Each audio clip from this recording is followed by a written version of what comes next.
سب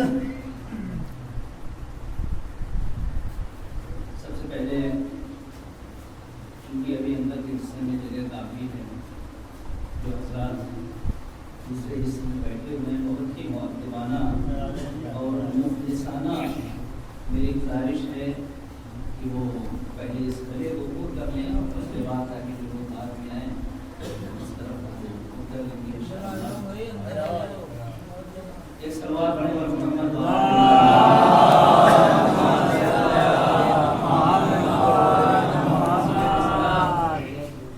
اس بات کا نہیں ہے، مسئلہ یہ ہے کہ سامع اور خطیب کے درمیان فاصلہ جتنا کم ہو اتنا بہتر ہے۔ فاصلہ خطیب کے لیے بھی نقصان دہ ہے اور سامع کے لیے بھی، اس لیے کہ بات باقاعدہ طور پہ پہنچنے میں دقت ہو جاتی ہے۔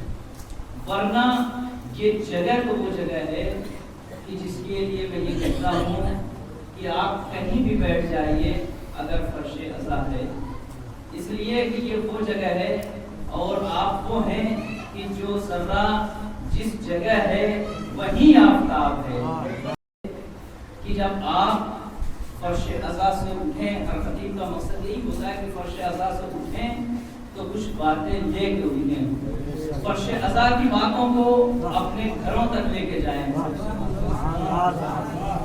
فرش عزا کی باتوں کو اپنے گھروں تک لے کے جائیں۔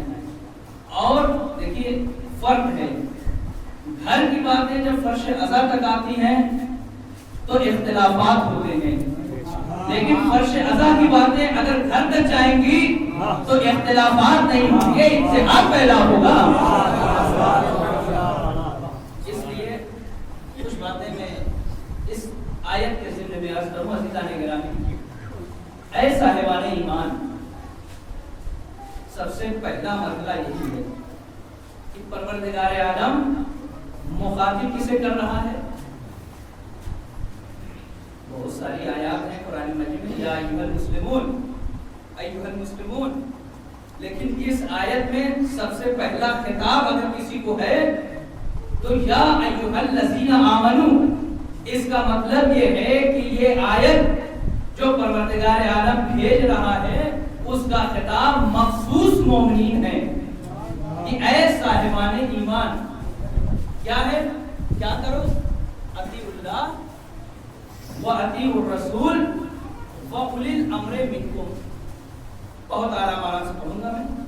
اللہ کی اطاعت کرو، رسول کی اطاعت کرو، وَأُولِي الْأَمْرِ مِنْكُمْ، اور صاحبان امر کی اطاعت کرو۔ تین اطاعتیں پروردگار عالم واجب قرار دے رہا ہے۔ تین اطاعتیں، اطیعوا اللہ ایک اطاعت، وَأَطِيعُوا الرَّسُولَ دو اطاعت، وَأُولِي الْأَمْرِ مِنْكُمْ تیسری اطاعت۔ مگر دیکھیں قرآن مجید پڑھیے تو غور کی ضرورت ہے، فکر کی ضرورت ہے، تفکر کی ضرورت ہے، تدبر کی ضرورت ہے کہ پروردگار عالم نے آیات کا جو انتخاب کیا، الفاظ کا جو انتخاب کیا ہے، دیکھیں کس طریقے سے الفاظ کو رکھ رہا ہے۔ اطیعوا اللہ، اللہ کی اطاعت کرو۔ میں نے کہا کہ اطاعتیں تین واجب قرار دی ہیں اس نے۔ اللہ کی اطاعت کرو، وَأَطِيعُوا الرَّسُولَ رسول کی اطاعت کرو، وَأُولِي الْأَمْرِ مِنْكُمْ اور صاحبان امر کی اطاعت کرو۔ اللہ کے ساتھ جو لفظ اطاعت کا جو لفظ ہے وہ اطیع ہے، اللہ کے ساتھ ایک لفظ رکھا، رسول اور صاحبان امر کے ساتھ ایک لفظ اطیع رکھا۔ جبکہ ہونا یہ چاہیے تھا کہ اگر اطاعتیں تین واجب قرار دے رہا ہے تو لفظ بھی تین رکھ دیتا۔ کیا خزانے قدرت میں الفاظ کی کمی تھی؟ توجہ چاہو میرے عزیزوں، کیا خزانے قدرت میں الفاظ کی کمی پائی جاتی تھی کہ پروردگار عالم نے اطاعت کے لیے جو لفظ رکھا دو، لیکن جن کی اطاعت کی کرانی ہے اسے وہ تین افراد ہیں، اللہ کی اطاعت، رسول کی اطاعت اور صاحبان امر کی اطاعت۔ اچھا ایک طرف اگر پروردگار عالم آیت کو اس طریقے سے نازل کر دیتا، اطیعوا اللہ وَأَطِيعُوا الرَّسُولَ وَأَطِیعُوا أُولِي الْأَمْرِ مِنْکُمْ، تب بھی بات واضح ہو جاتی ہے کہ اللہ نے 3 اطاعتیں واجب قرار دی ہیں۔ مقدماتی گفتگو ہے، ذرا صاحب میرے ساتھ رہیے عزیزان گرامی۔ اللہ کی اطاعت، رسول کی اطاعت، صاحبان امر کی اطاعت، 3 لفظ عطی رکھ دیتا تو بھی بات واضح ہو جاتی۔ اچھا نہ صحیح، اگر اس نے یہ فیصلہ یہ ارادہ کر ہی لیا تھا کہ شارٹ کٹ میں کام لے، شارٹ کٹ کرے، الفاظ کو گھٹا دے، تو اس کا بھی ایک راستہ تھا کہ جس طریقے سے اس نے 2 لفظ عطی رکھا وہ ایک ہی لفظ عطی استعمال کر لیتا، اطیعوا اللہ والرسول واولی الامر منکم، اللہ کی اطاعت کرو، رسول کی اطاعت کرو، صاحبان امر کی اطاعت کرو، تو بھی بات واضح ہو جاتی۔ لیکن عزیزان گرامی، نہ تو پروردگار عالم نے ایک لفظ عطی رکھا اور نہ 3 لفظ عطی رکھا۔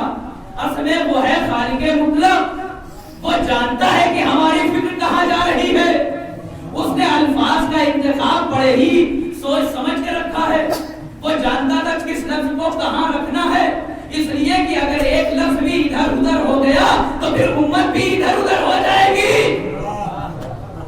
پروردگار عالم نے ان الفاظ کو رکھا یہ بتانے کے لیے کہ دیکھو اللہ کی اطاعت اور ہے، رسول اور صاحبان امر کی اطاعت اور ہے۔ ایک لفظ عطی میں رسول کی بھی اطاعت کو رکھا، صاحبان امر کی بھی اطاعت کو رکھا، یہ بتانے کے لیے کہ جیسی اطاعت رسول کی ہے ویسی ہی اطاعت صاحبان امر کی ہے۔ عزیزو، اگر پروردگار عالم ایک لفظ عطی رکھ دیتا تو بھی ایک مشکل پیدا ہو جاتی، اور اگر 3 لفظ عطی رکھ دیتا تو بھی مشکل پیدا ہو جاتی۔ اگر ایک لفظ عطی رکھ دیتا تو نصیریوں کو دلیل مل جاتی،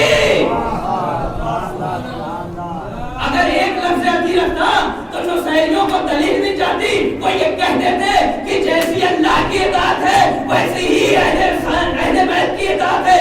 اور اسی طریقے سے اگر پروردگار عالم 3 لفظ عطی رکھ دیتا تو مفسر کو دلیل مل جاتی، اہل بیت کی شان کم کرنے والوں کو دلیل مل جاتی، وہ یہ کہہ دیتے رسول کی اطاعت کچھ اور ہے، اہل بیت کی اطاعت کچھ اور ہے۔ سلام پڑھیں بر محمد۔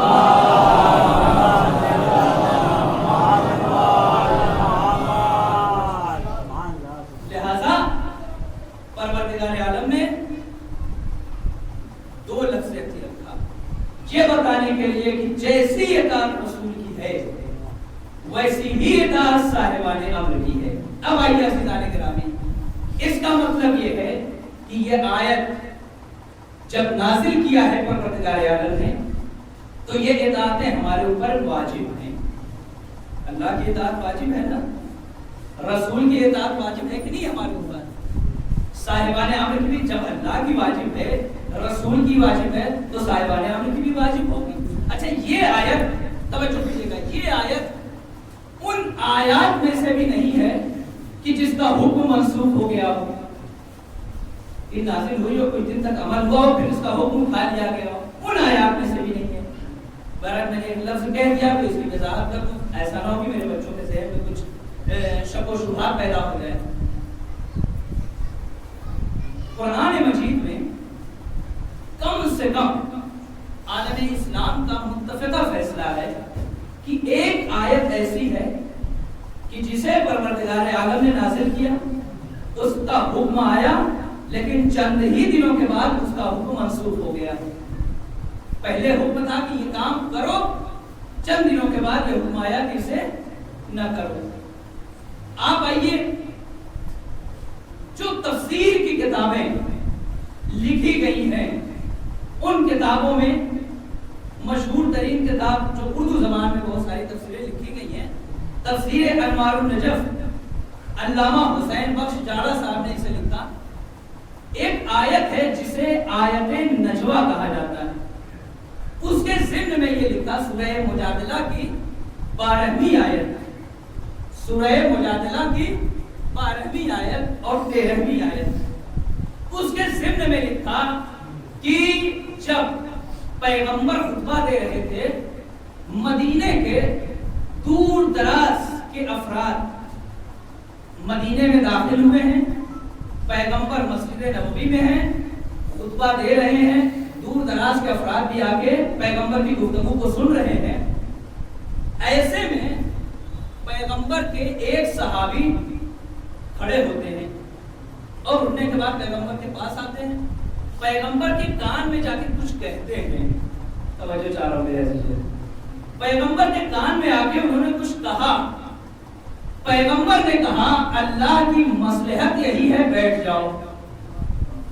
میں نے ایک جملہ کہا تھا کہ دور دراز کے لوگ آئے ہوئے تھے. دیکھیے ہماری بھی عادت ہے کہ اگر کوئی بڑی شخصیت آ جاتی ہے, کوئی عظیم شخصیت ہو اور ہماری تھوڑی سی اسے جان پہچان ہوتی ہے, تو ہم اس کے آگے پیچھے لقمے دیا کرتے ہیں اس کی باتوں میں, یہ دکھانے کے لیے کہ ہمارا فلاں صاحب سے بہت گہرا رابطہ ہے.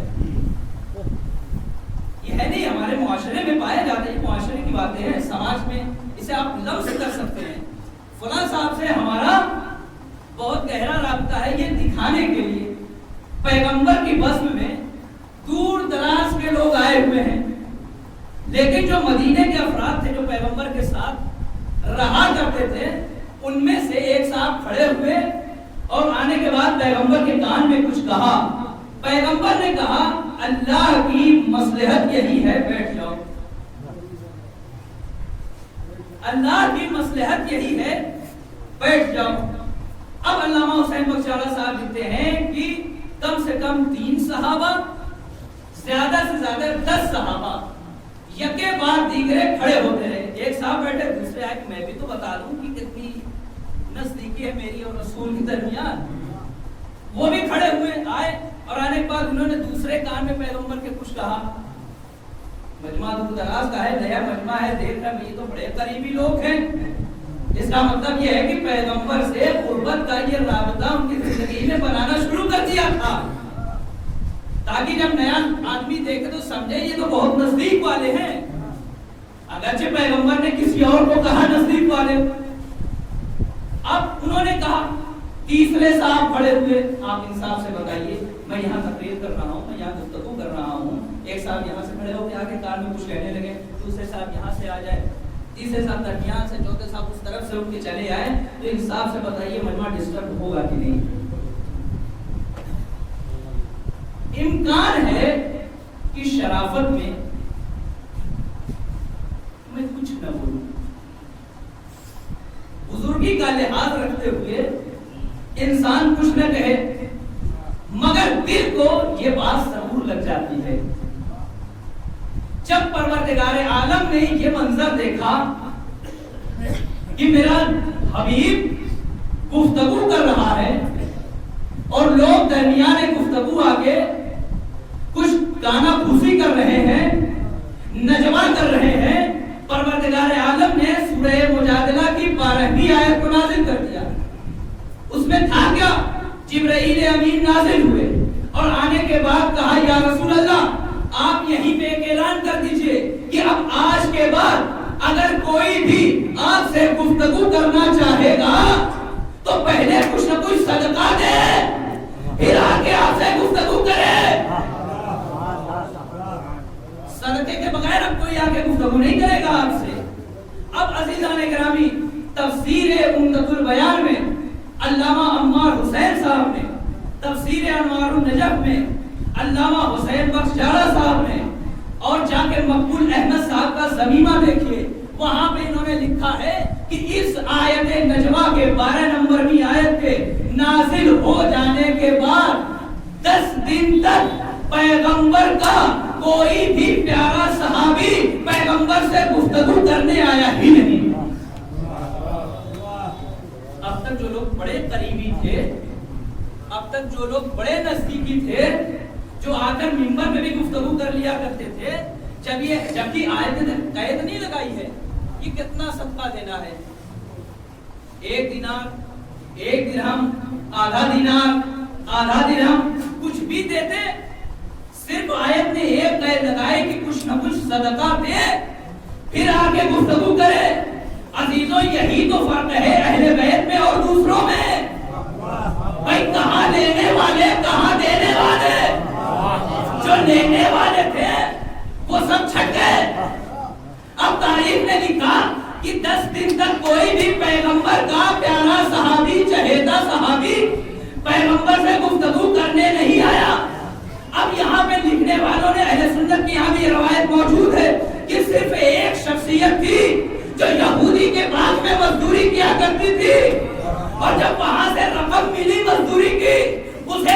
حصوں میں تقسیم کیا اور اس کے بعد مولا کائنات ایک ایک حصے کو صدقہ دیتے تھے اور روز پیغمبر سے آگے گفتگو کرتے تھے، روز صدقہ دیتے تھے، پیغمبر سے آگے گفتگو کیا کرتے تھے۔ تاریخ نے لکھا، ہماری تاریخ نہیں، اہل سنت حضرات کی تاریخ نے، تفسیروں نے لکھا کہ علی نے جب ان کو رقم ملی ہے تو 10 حصوں میں تقسیم کیا۔ اس کا مطلب یہ تھا کہ مولا کو پتا تھا کہ 10 دن تک کوئی نہیں آئے گا۔ نعرہ حیدری، 10 دن تک کوئی نہیں آئے گا، اس لیے 10 حصوں میں تقسیم کیا اور روزانہ صدقہ دیتے تھے، پیغمبر سے خوب گفتگو کیا کرتے تھے۔ اب عزیزان گرامی توجہ چاہ رہا ہوں، عزیزان گرامی، جب پروردگار عالم نے مسلمانوں کا یہ حال دیکھا، یہ کیفیت دیکھی اور یہ سوچا کہ اگر ان کا یہی حال رہا کہ یہ پیغمبر کے پاس نہیں آئیں گے تو اسلام کی تبلیغ کیسے ہوگی، اسلام کا پیغام لوگوں تک کیسے پہنچے گا؟ پروردگار عالم نے 13ویں آیت سورہ مجادلہ کی نازل کر دی۔ 10 دن کے بعد جب یہ حالات دیکھ لیے تو دوسری آیت نازل ہوئی، یا رسول اللہ، اپنے الفاظ میں کہہ رہا ہوں کہ یا رسول اللہ اب ان سے یہ کہہ دیجئے کہ جنہیں بھی مسئلہ پوچھنا ہے وہ فری میں آ کے پوچھ سکتے ہیں، صدقہ دینے کی ضرورت نہیں ہے۔ بس عزیزو یہی مرحلہ تھا جہاں پہ آنے کے بعد مولا کائنات فرماتے ہیں قسم خدا کی یعنی پہچانیے کہ شخصیت کو ہم ماننے والے ہیں، پہچانیے کہ ذات کو ہم ماننے والے ہیں۔ مولا کائنات فرماتے ہیں خدا کی قسم قرآن مجید میں ایک آیت ایسی ہے جو نازل بھی ہوئی، اس کا حکم منسوخ بھی ہو گیا، لیکن آج تک علی کے علاوہ اس آیت پہ کسی نے عمل نہ کیا۔ صلوات پڑھیں بر محمد۔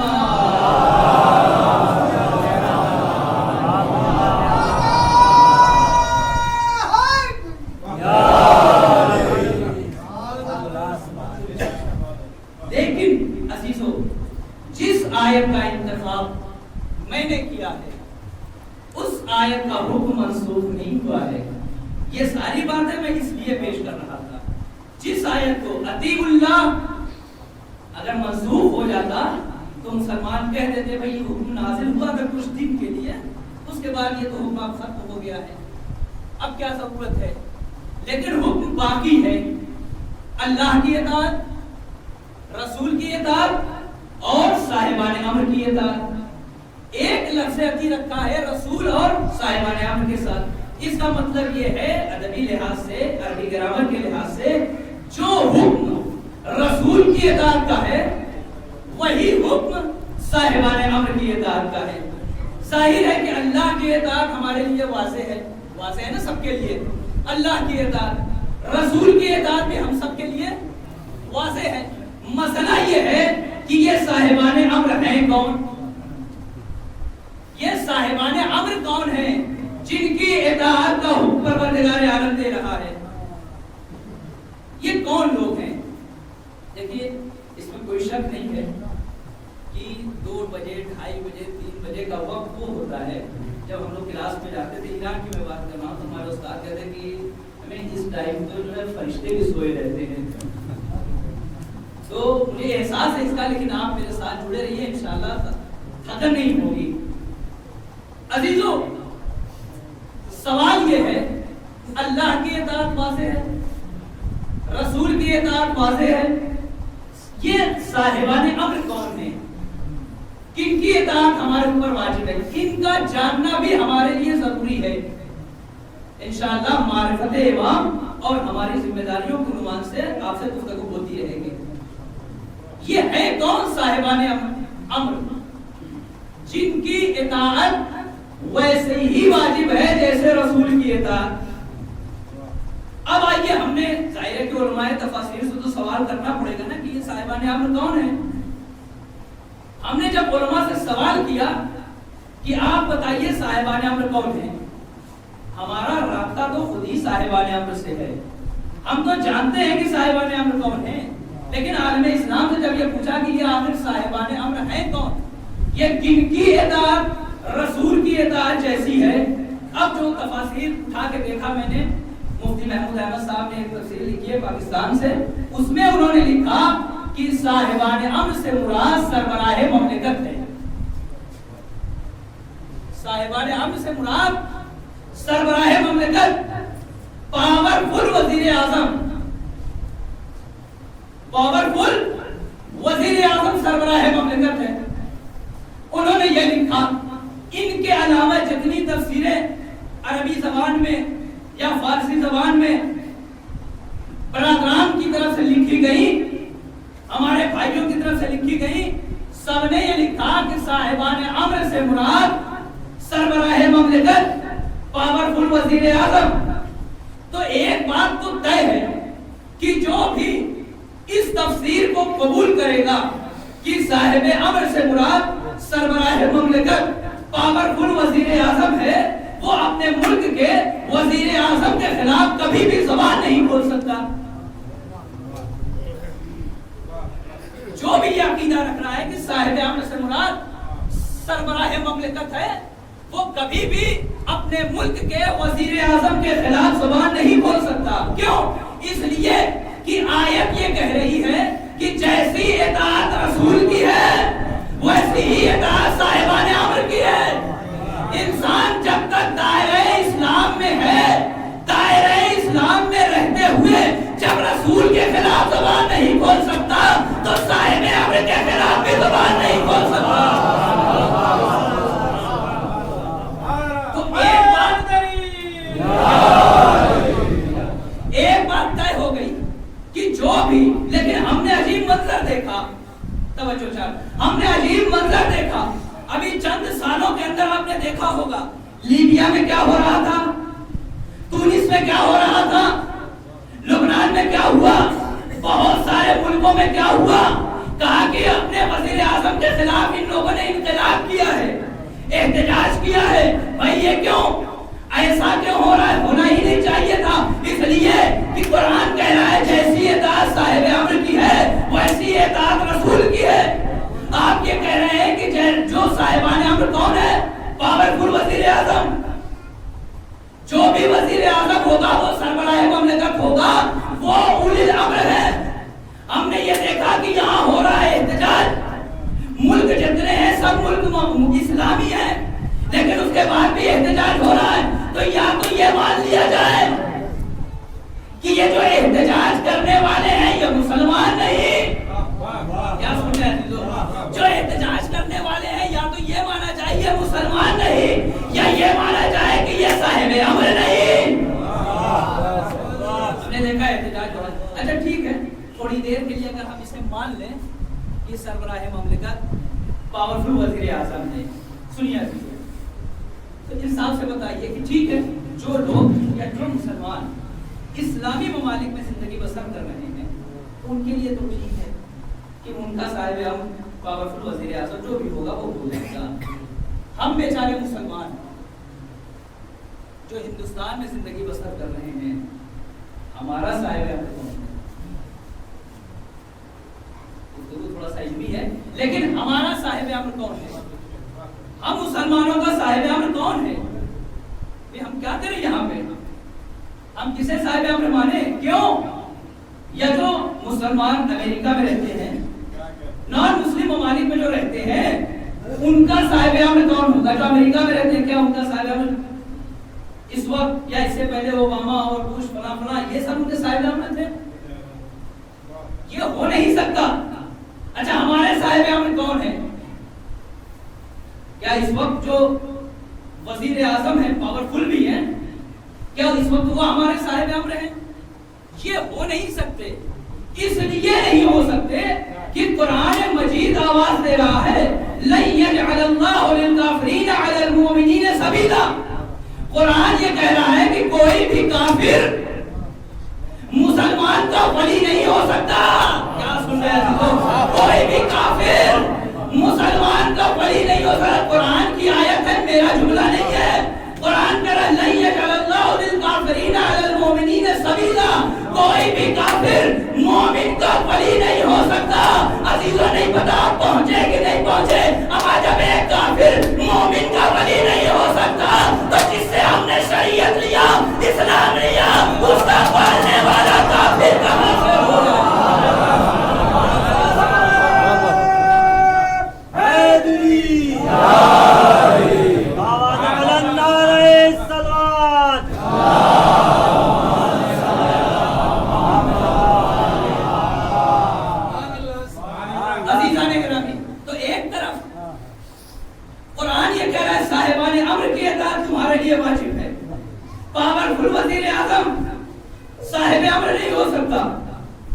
اس لیے کہ اسے عقل قبول نہیں کرتی. تو ہم نے پھر عالم اسلام سے پوچھا اچھا یہ بتائیے کہ صاحب امر کون ہے؟ کہا بس پاورفل وزیر اعظم. ہم نے کہا اسے ہماری عقل قبول نہیں کرتی. بتائیے جواب دیجئے بھئی آپ ہی کا تو دعویٰ تھا نا کہ قرآن کافی ہے. تو قرآن سے بتائیے کہ صاحب امر کون ہے. پیچھے ہٹ گئے. عزیزوں کہنا آسان ہے دلیل لانا مشکل ہے. بھئی پوری کائنات کا جائزہ لے لیجئے. پوری دنیا کے اندر واحد مسلک تشیع ہے, شیعہ اثنا عشری ہے کہ جو لا الہ الا اللہ کہہ کے اللہ کی اطاعت کا اعلان کرتا ہے, محمد رسول اللہ کہہ کے رسول کی اطاعت کا اعلان کرتا ہے, علی ولی اللہ کہہ کے صاحبان امر کی اطاعت کا اعلان.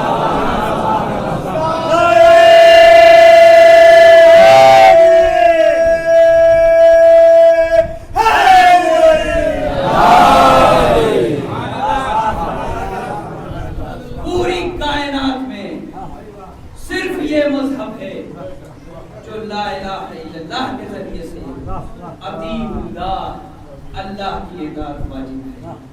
وَأَطِیعُوا الرَّسُولَ, رسول کی اطاعت واجب ہے. علی ولی اللہ کہتے ہیں صاحبان امر کی اطاعت کرتے ہیں. اب آئیے ایسے جانے کے لگی جب پیغمبر میں آیت نازل ہوئی ہے تو آنے کے بعد جناب جابر سے یہ روایت ہے, آتے ہیں پیغمبر کے پاس, یا رسول اللہ اللہ کی اطاعت تو واضح ہے, رسول کی اطاعت بھی واضح ہے, آخر یہ سچ. آپ کے ذہن میں سوال پیدا ہوا, ہمارے ذہن میں سوالات پیدا ہوئے, ویسے ان کے ذہن میں بھی. اس لیے کہا کہ یہ کون ہے, صاحب امر کون ہے, بتا دیجیے. پیغمبر نے فرمایا, عبداللہ انصاری کی روایت ہے, پیغمبر نے فرمایا پورے سلسلے کو بتایا کہ دیکھو میرے بعد علی ہیں, علی کے بعد حسن ہے, حسن کے بعد حسین ہے, حسین کے بعد زین العابدین ہے. پورے سلسلے کو پیغمبر نے بتایا. اس لیے کہ سائل نے یہ سوال کیا, یا رسول اللہ ٹھیک ہے آج آپ موجود ہیں, آپ نے بتا دیا کہ صاحبان امر کون ہیں. ظاہر ہے کہ موت ایک ایسی حقیقت ہے جس کا تجربہ ہر چیز سے زیادہ ہے, تیاری ہر چیز سے کم ہے کہ نہیں. موت سے زیادہ یقین کسی شے پہ انسان کو نہیں ہوگا, مگر تیاری سب سے کم. خدا انشاءاللہ ہمیں توفیق دے کہ ہم موت کے لیے آمادہ ہوں. عزیزوں کا کون, یا رسول اللہ ایک ایسا فارمولا دے دیجیے جس کے ذریعے, اس لیے کہ تجربہ رہا ہے نا بھائی, جب لوگوں نے خدا ہونے کا دعویٰ کر دیا, جب لوگوں نے جھوٹے خدا ہونے کا دعویٰ کر دیا, جب جھوٹے رسول ہونے کا دعویٰ کر دیا, اگر کیا جھوٹے رسول ہونے کا دعویٰ کر دیا تو ظاہر ہے اولی الامر ہونے کا بھی دعویٰ کریں گے.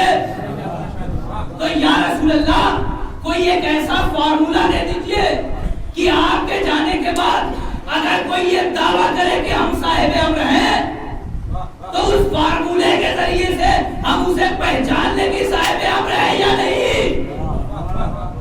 پیغمبر نے فارمولا دیا, کہا دیکھو میرے اس دنیا سے جانے کے بعد یا میری زندگی میں اگر کوئی یہ دعویٰ کرے کہ میں صاحب امر ہوں تو اس سے مشکل ترین سوال کر دینا.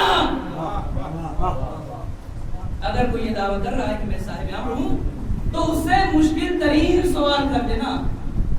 اگر مشکل ترین سوال کا جواب لمحوں میں دے دے تو سمجھ لینا صاحب امر ہے, ورنہ کچھ بھی ہو سکتا ہے, صاحب امر نہیں ہو سکتا. میں دھیرے سے جملہ کہہ دوں عزیزوں, اگر مشکل ترین سوال کا جواب لمحوں میں دے دے تو صاحب امر ہے, اور اگر کوئی بیٹی سے مسئلہ پوچھنے چلا جائے تو کچھ بھی ہو سکتا ہے, صاحب امر نہیں ہو سکتا. صلوات پڑھے محمد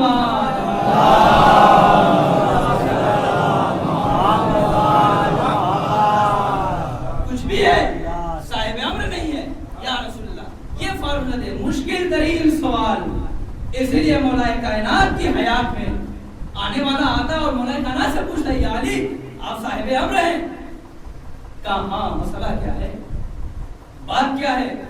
کہا نہیں مشکل ترین سوال لے کے آیا ہوں، توجہ چاروں میرے مشکل ترین سوال لے کے آیا ہوں۔ مولا کائنات نے فرمایا کہ اگر مشکل ترین سوال لے کے آیا ہے تو جا میرے 4 سالہ حسن سے پوچھ لے۔ حسن تھے ایک طرف 4 سالہ، کہا اگر مشکل ترین سوال لے کے آیا ہے تو جا میرے 4 سالہ حسن سے پوچھ لے۔ اب وہ کہتا ہے مولا میں تو آپ سے پوچھنے آیا تھا، آپ اولی الامر ہے۔ عجب نہیں مولا کائنات آواز ہے، یہی تو بتانا چاہ رہا ہوں کہ دیکھو میں تو تمہارے سوال کا جواب دے سکتا ہوں، میں اپنے بعد فارمولہ دے رہا ہوں کہ دیکھو میرے بعد اگر کوئی صاحب امر ہے تو میرا بیٹا حسن ہے، امیر شام نہیں ہے۔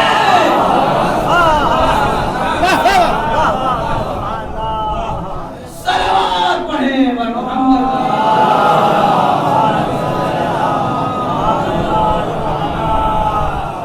مشکل ترین سوال، سائل ابھی سوچنے لگتا ہے کہ 4 سال بچہ کیا بتائے گا، پہنچتا ہے امام حسن کے پاس، سرکار کے سامنے ہاتھوں کو جوڑ دیتا ہے۔ اتنا تو پتا تھا کہ کس دروازے پہ آیا ہوں، اتنا تو اسے معلوم تھا، سرکار کی خدمت میں آنے کے بعد ہاتھوں کو جوڑ دیا، مولا آپ کے بابا نے مجھے آپ کے پاس بھیجا ہے۔ اس کے دل میں کیا چل رہا تھا، اسی لیے پہلے ہی واضح کر دیا میں اس سے آپ کے پاس نہیں آیا ہوں، آپ کے بابا نے مجھے آپ کے پاس بھیجا ہے۔ کیا بات کا ایک مشکل ترین سوال لے کے آیا ہوں۔ مولا فرماتے ہیں مشکل ترین سوال، اچھا یہ بتا کہ سوال بھی تو بتائے گا، سوال تو کرے گا جواب میں دوں، یا سوال بھی میں بتاؤں جواب بھی میں بتاؤں؟ سوال تو کرے گا جواب میں دوں، یا سوال بھی میں بتاؤں اور جواب بھی میں واضح کروں؟ اس نے ہاتھوں کو جوڑ دیا، کہ مولا کتنا اچھا ہوگا کہ سوال بھی آپ کی زبان سے سنے جائے، جواب بھی آپ کی زبان مبارک سے سنے جائے۔ کہا تو سن، تو یہی تو پوچھنے آیا ہے کہ وہ کون سی چیزیں ہیں جنہیں اللہ نے ایک دوسرے سے سخت پیدا کیا ہے، وہ کون سی چیزیں ہیں جنہیں اللہ نے ایک دوسرے سے سخت پیدا کیا؟ سوال کہا ہاں مولا یہی۔ اب امام فرماتے تو سن لے، جب میرے در پہ آیا ہے تو یہاں سے کوئی خالی ہاتھ نہیں جاتا، جواب بھی ہاتھوں ہاتھ لیتے جا۔ کہا مولا بتائیے، کہا دیکھ اللہ نے سب سے زیادہ سخت پتھر کو بنایا، سب سے زیادہ سخت مثال اسی لیے تو دی جاتی ہے جب کوئی سخت دل ہو جاتا ہے تو سخت ترین چیز کی مثال دی جاتی ہے، پتھر دل ہو گئے ہو کیا؟ مومن کی علامت نہیں ہے پتھر دل ہونا، مومن تو موم دل ہوتا ہے، نرم دل ہوتا ہے، مومن پتھر دل نہیں ہوتا، اس لیے جملہ کہا جاتا ہے۔ کہتے اللہ نے ایک صلوات پڑھے اور محمد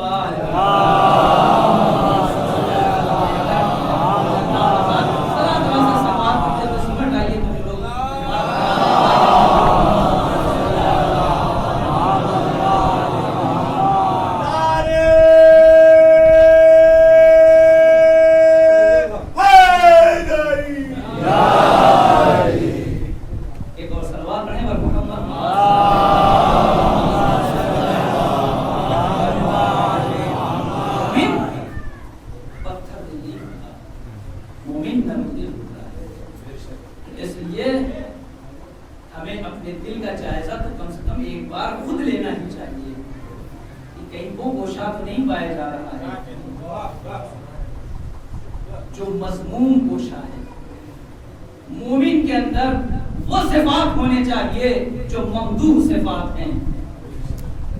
عزیزو امام فرماتے ہیں کہ دیکھ تو یہی تو جاننا چاہتا تھا کہ اللہ نے کون سی چیزیں ہیں جنہیں ایک دوسرے سے زیادہ سخت پیدا کیا؟ کہا مولا کا سب سے زیادہ سخت اللہ نے پتھر کو بنایا. پتھر سے زیادہ سخت اللہ نے لوہے کو بنایا جو پتھر کو بھی توڑ دیا کرتا ہے. لوہے سے زیادہ سخت اللہ نے آگ کو بنایا جو لوہے کو پگھلا دیا کرتی ہے.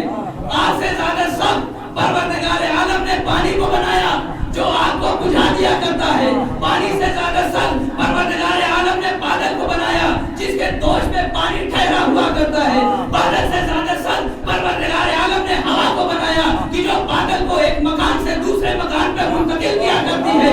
ہوا سے زیادہ سخت پروردگار عالم نے ہوا کے فرشتوں کو بنایا جس کے حکم سے ہوا ایک جگہ سے دوسری جگہ پہ جایا کرتی ہے. ہوا کے فرشتے سے زیادہ سخت پروردگار عالم نے ملک الموت کو بنایا جو ہوا کے فرشتوں کو بھی موت دے گا. ملک الموت سے زیادہ سخت پروردگار عالم نے موت کو بنایا جو ملک الموت کو بھی آنی ہے. اور سن لے اللہ نے موت سے زیادہ سخت ہم صاحبان ابر کو بنایا جن کے دروازے پہ موت ہے.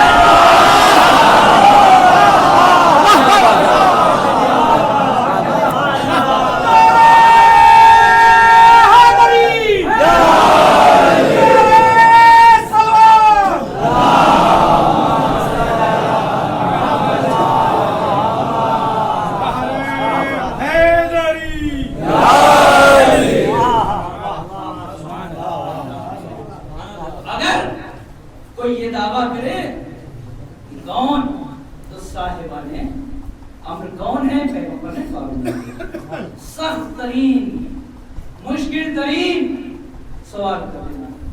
اگر مشکل ترین سوال کا جواب لوگوں میں دے دے تو سمجھ لینا کہ وہ صاحب امر ہے.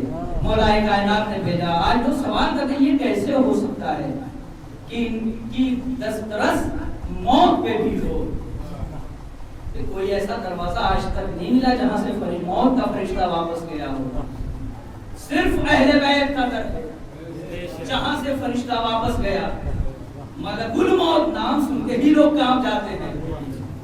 کچھ اور بتانے کی اسے ضرورت ہی نہیں ہوتی. اہل بیت عزیزوں موت پہ دسترس رکھنا. آپ دیکھیں نا یہ تو انبیاء کے واقعات میں ملتا ہے. اہل بیت تو اس سے بہت بزرگ ہیں. جناب عیسیٰ کے واقعات پرندوں کو زندہ کرنا مردوں کو زندہ کر دینا.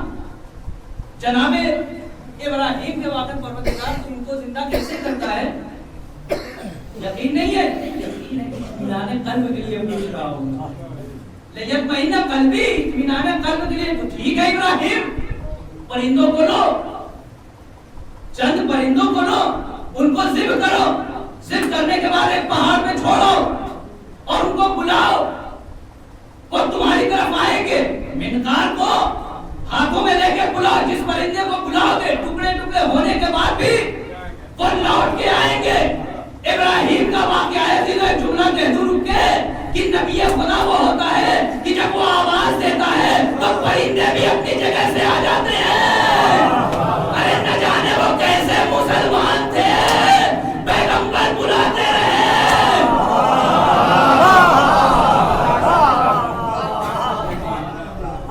وہ آ جاتے ہیں پیغمبر بلاتے رہے کوئی نہیں آیا. صرف ایک ذات تھی. یا علی تم کیوں نہیں گئے. جملہ ہے یہ اہل سنت کے یہاں بھی یہ روایت موجود ہے. ایک جملہ ہے اکفروا بعد الایمان. کیا میں البتہ یہاں پہ ایمان لانے کا تذکرہ مولا کائنات ایمان لانا اجر نعوذ باللہ. اکفروا بعد الایمان یعنی اظہار ایمان کے بعد کیا میں کافر ہو جاؤں. اس کا مطلب یہ ہے کہ جو رسول کو چھوڑ کے گئے جو رسول کو چھوڑ کے گئے وہ کافر ہو گئے. اور کوئی روایت نہیں ملتی کہ واپس آنے کے بعد دوبارہ کلمہ پڑھاؤ. ایک علی نے اظہار ایمان کیا ہے. اسی لیے ایک یہودی رائٹر عیسائی رائٹر کی ایک روایت ہے. جب دعوت ذوالعشیرہ کے سلسلے سے وہ لکھتا ہے عیسائی رائٹر وہ کیا کہتا ہے. وہ کہتا ہے کہ علی نے ایمان کا اعلان نہیں کیا تھا بلکہ اظہار اعلان کیا تھا. ایمان تو تھا ہی. امام اور نبی ہمارے آپ کی طریقے سے تھوڑی نہ ہے. وہ عیسائی رائٹر لکھتا ہے کہ جب پیغمبر نے سب کے ہوتے ہوئے توجہ چاہو میرے تو بس آخری بات ہے اور یہیں سے سب سب کے ہوتے ہوئے اس گھر میں جناب خدیجہ الکبریٰ بھی موجود تھی، اس وقت جناب فاطمہ بنت اسد بھی موجود تھی. ان سب کے ہوتے ہوئے بھی جب دعوت ذوالشیرہ کا واقعہ آیا تو پیغمبر نے مولا کائنات سے کہا یا علی تم کھانا بناؤ. مولا کائنات نے کھانا بنایا، تھوڑا سا کھانا، اور جب 40 افراد آتے ہیں کھانے کے لیے، مجھے ذوالشیرہ نہیں پڑھنا، صرف ایک بات کی طرف اشارہ اور کل کی وجہ سے انشاءاللہ یہیں سے جوڑوں گا کہ ایک سب کے ہوتے ہوئے تم کھانا بناؤ. علی نے کھانا بنایا، تھوڑا سا کھانا لا کے رکھا. مجمع کون سا تھا وہ؟ توجہ چاروں میرے. مجمع کیسا تھا؟ ابو لہب نے آگے دیکھ کے کہی دیا کہ اتنا سا کھانا، ارے ہم تو اونٹ کا بچہ ناشتے میں نکل لیتے ہیں، اور آپ نے اتنا تھوڑا سا کھانا رکھا. پیغمبر نے کیا کہا؟ میں نے دعوت کی ہے، کھاؤ. اتنا بھروسہ انسان کو ہونا چاہیے اپنے پروردگار کی ذات سے. اور ایک روایت ہے یا علی انت قسیم الرزق، بعض اس روایت کا انکار کرتے ہیں یہ کیسے ہو سکتا ہے علی رزق کو تقسیم کرنے والے ہوں. عجب نہیں، علی سے کھانا بنوا کے پیغمبر بتانا چاہتے تھے علی کو پہچانو. ارے اتنے سے کھانے میں 40 ارب جیسے افراد کو علی کھلا سکتے ہیں. اچھا یہ بھی روایت صحیح روایات سے کہ آنے والا آتا ہے اور مولا کائنات کو دیکھا آسمان کی طرف کچھ گفتگو کر رہے تھے، زیر آسمان کھڑے تھے، نگاہوں کو آسمان کی طرف. یا علی کیا بات ہے؟ کہا کچھ نہیں، وہ رزق کا فرشتہ ہے، اس سے پوچھ رہا تھا کیا ہر ایک تک رزق پہنچ گیا؟ کہا کیا؟ اس نے جواب دیا.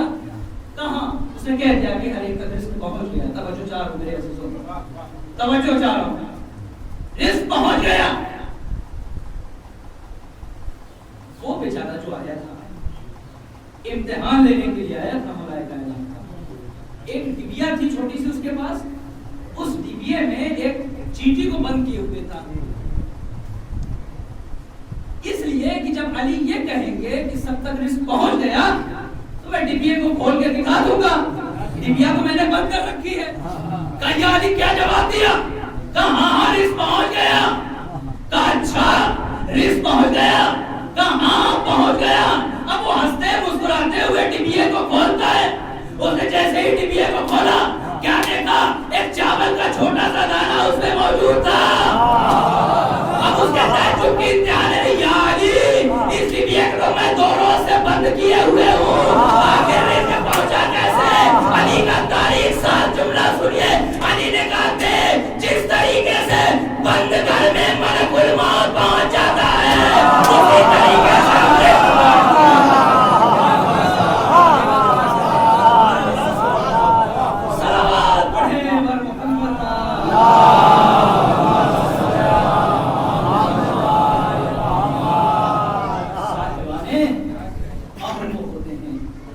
جن کا حکم زمین پہ بھی چلتا ہے آسمان پہ بھی چلتا ہے. انشاءاللہ بات کرتے ہیں. اس کے بعد پیغمبر نے اعلان کیا، کچھ کہنا چاہتے تھے. 4 عہدے پیغمبر نے مولا کائنات کو اسی ذوالشیرہ کو دی جو میری نصرت کا وعدہ کرے گا، میرا بھائی بھی ہوگا، وزیر بھی ہوگا، مسیح ہوگا، خلیفہ. 4 عہدے مولا کائنات کے حوالے ہو گئے. انشاءاللہ گفتگو یہیں سے کل پھر شروع کرتا ہے. ایک صلوات پڑھیں بر محمد وآل محمد.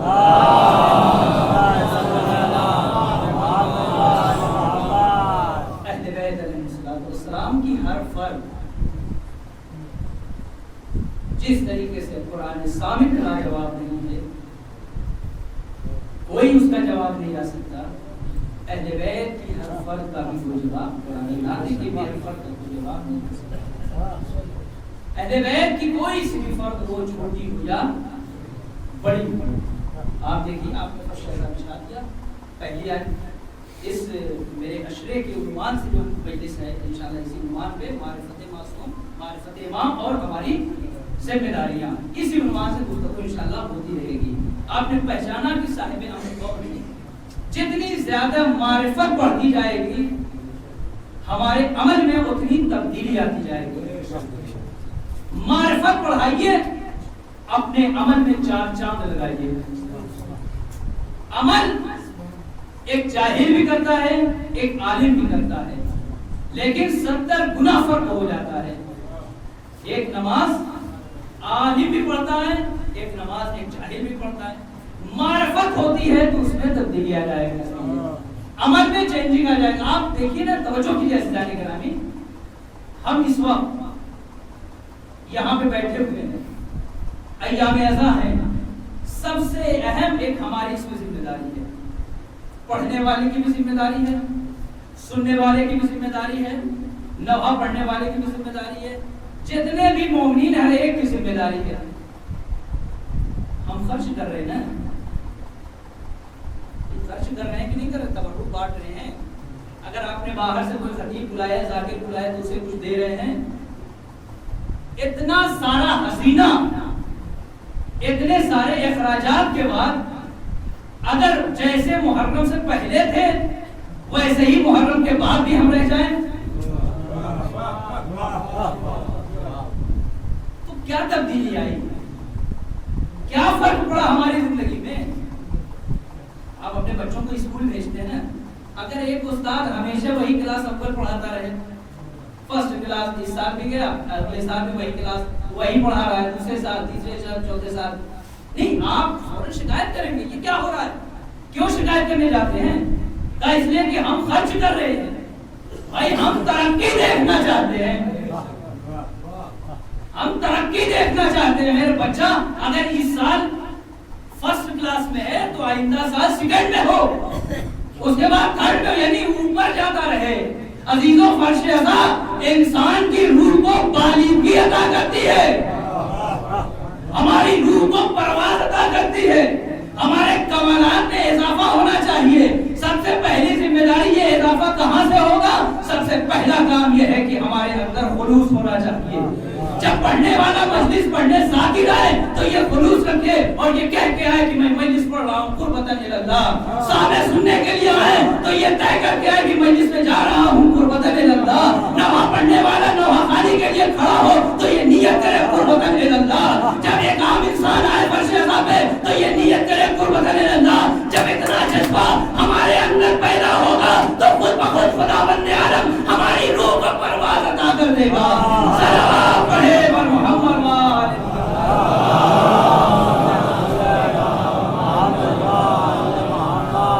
اور یہ ایک قصد قربت ایسی شے ہے کہ اس کے آ جانے کے بعد جب ہم صرف خدا کے لیے کوئی کام کریں گے تو ہمارا نفس خود بخود مار کھا جائے گا.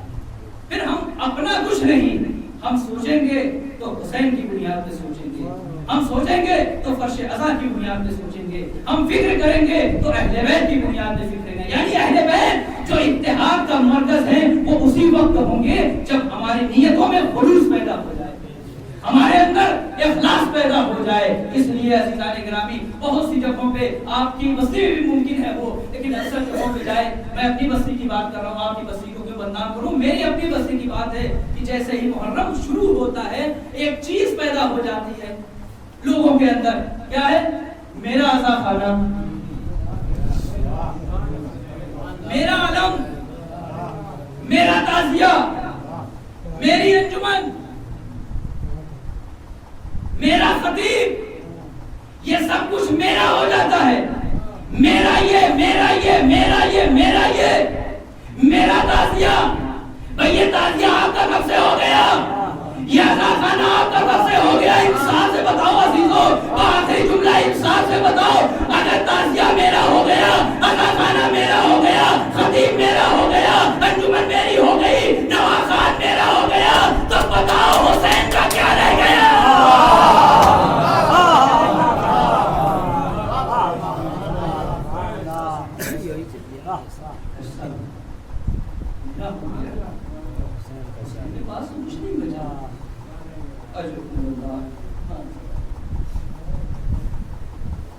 خلوص اور یہ عشق جو آپ بہا رہے ہیں, کیا کہتے ہیں اس عشق کو لینے کے لیے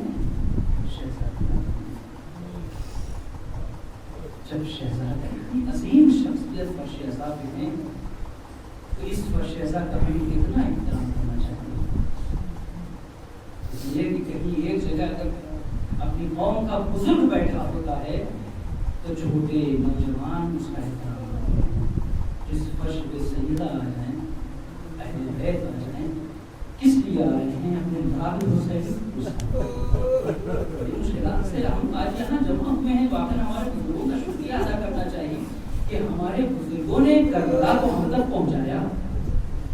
کتنی مشکلات سے یہ کربلا ہم تک پہنچی ہے, کتنے مصائب اور مشکلات اٹھانے پڑے ہیں کربلا کی راہ میں.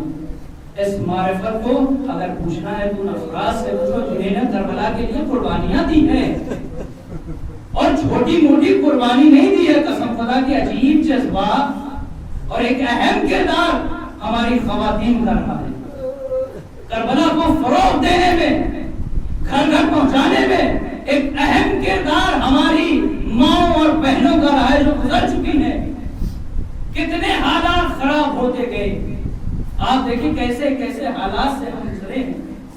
عجیب عجیب حالات تھے. دیواروں میں ہمیں چنوایا گیا, دیواروں میں ہمیں چنوایا گیا, زندہ ہمیں جلوایا گیا.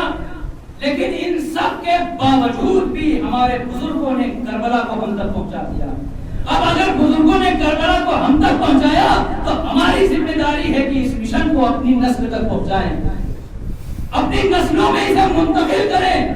عزیزان گرامی, آپ دیکھیں کتنی سخت منزلوں سے اہل بیت کے چاہنے والے گزرے ہیں. متوکل عباسی کا زمانہ ہے, متوکل عباسی کا زمانہ ہے, اور کربلا کی زیارت پہ پابندی ہے کہ کوئی بھی کربلا کی زیارت پہ نہیں جا سکتا. عزیزو یہ جملہ اس لیے صرف پڑھ رہا ہوں کہ آپ تصور کریں کہ کس مشکلات سے آج کربلا اور یہ فرش ازا ہم تک پہنچی ہے, جہاں پہ آج ہم سکون سے بیٹھے ہوئے ہیں. کوئی ایک ایسا نہیں جو تازیانے لے کے باہر کھڑا ہو, کوئی ایک ایسا نہیں جو تلواریں لہراتا ہوا نظر آ جائے. کیوں؟ اس لیے کہ بزرگوں نے قربانی دے دی, کربلا کو ہم تک پہنچا دیا.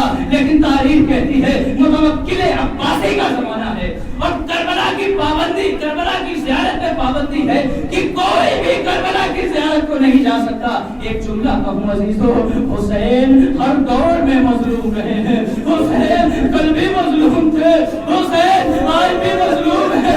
کربلا کی اس لیے کہ حسین کو شہید بھی کیا گیا. شہید کرنے کے بعد نہ جانے کتنی مرتبہ کربلا میں بلڈوزر چلائے گئے, مسمار کرنے کی کوشش کی گئی کہ مزار حسین کو مسمار کر دیا جائے. آپ رونے کے لیے تیار ہو گئے, آپ کی آنکھیں نم ہو گئی. انشاءاللہ ایسے روئیے کہ شہزادی جب اس فرش سے اٹھے تو کم سے کم کچھ زخموں کا مرہم ہو جائے. کربلا بڑی مشکلات سے پہنچی ہے. متوکل کا زمانہ منع ہے, کوئی بھی حسین کی زیارت کے لیے کربلا نہیں جا سکتا. تاریخ لکھتی ہے کہ ایک معصمہ ہے جس کا نام ناصرہ ہے, وہ اٹھی, وہ کہتی ہے کہ میں کربلا زیارت کے لیے ضرور جاؤں گی. وہ اپنے گھر سے نکلتی ہے, شوہر سے اجازت لیتی ہے, کربلا کی زیارت کے لیے نکل جاتی ہے. آغوش میں ایک بچہ ہے, ننھا سا بچہ ہے, بچے کو لیے ہوئے ظاہر ہے کہ ماں ہے نا. قسم خدا کی رباب نے کیسا جذبہ ہماری ماں کو عطا کر دیا کہ ماں چھوٹے سے بچے کو لیے ہوئے کربلا کی زیارت کے لیے جا رہی ہے.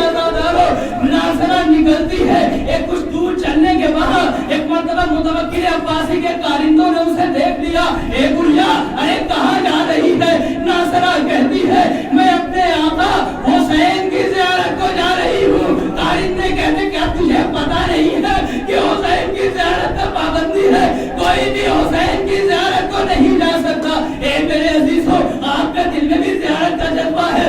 انشاءاللہ ان آنسوؤں کے صدقے میں پروردگار عالم ہم سب کو کربلا معظمہ کی زیارت سے مشرف فرمائے. آزادار ہر ایک کے دل میں یہ جذبہ ہے. اگر میں بھی جا سکے نا تو میر شیخ جعفر شوشتری کہتے ہیں کہ یہ نہ سمجھے کہ حسین کی صرف ایک قبر ہے. شیخ جعفر شوشتری کہتے ہیں ایک نہیں, حسین کی 4 قبر ہے, 4 قبر ہے. وہ کہتے ہیں حسین کی پہلی قبر تو عرش پہ ہے, منظار الحسین کا منظار اللہ. جس نے حسین کی زیارت کی گویا اس نے اللہ کی زیارت کی. وہ کہتے ہیں حسین کی پہلی قبر عرش کے اوپر ہے, حسین کی دوسری قبر وہ کہتے ہیں حسین کی دوسری قبر ہر وہ عزا خانہ ہے جہاں پہ حسین کے چاہنے والے حسین کی مجلس برپا کرتے ہیں. بس یہ تصور کیجئے اس وقت آپ روضہ حسین پہ بیٹھے ہوئے شیخ جعفر شوشتری کہتے ہیں اور حسین کی تیسری قبر ہر مومن کا دل ہے جس دل میں حسین کہتے ہیں. اور ایک قبر حسین کی وہ ہے جو کربلا میں ہے. شیخ جعفر کہتے ہیں اس قبر میں جو مومن کے دل میں ہے اور اس قبر میں جو کربلا میں ہے فرق یہ ہے جو کربلا میں قبر ہے حسین کی وہ تشنا لب ہے لیکن جو مومن کے دل میں ہے یہاں عشقوں کا نذرانہ پیش کیا جاتا ہے. اجرکم اللہ آوازیں گریہ بلند ہو گئی. ناصرہ کہتی ہے مجھے حسین کی زیارت کو جانا ہے. ایک مرتبہ متوکل کے کارندے کہتے ہیں نہیں نہیں ناصرہ تو حسین کی زیارت کو نہیں جا سکتی, تمہیں پتہ نہیں حسین کی زیارت میں پابندی ہے. نہیں نہیں میں حسین کی زیارت کو ضرور جاؤں گی. متوکل کے کارندے کہتے ہیں ناصرہ حسین کی زیارت تو جائے گی لیکن دیکھ ایک شرط ہے, اگر تو اس شرط کو قبول کر لے تو حسین کی زیارت پہ جا سکتی ہے. وہ کہتی یہ بتاؤ کیا شرط ہے؟ کہا دیکھ یہ جو تیری آغوش میں بچہ ہے نا